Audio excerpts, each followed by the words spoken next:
নোলক।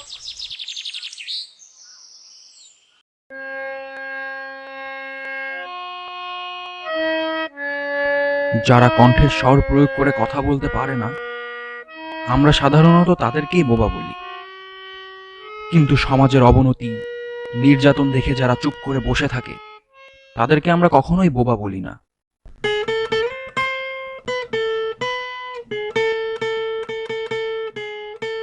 নোলকের স্কুলে গিয়ে একদিন কথা বলে আসা উচিত। সারা সমরের গিয়ে কথা বলে।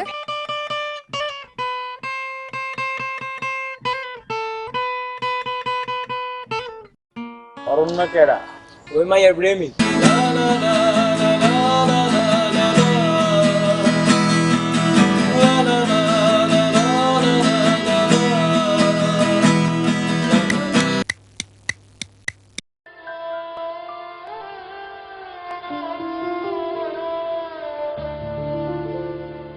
দিবস রজনী আমি যেন কার আশায় আশায় থাক।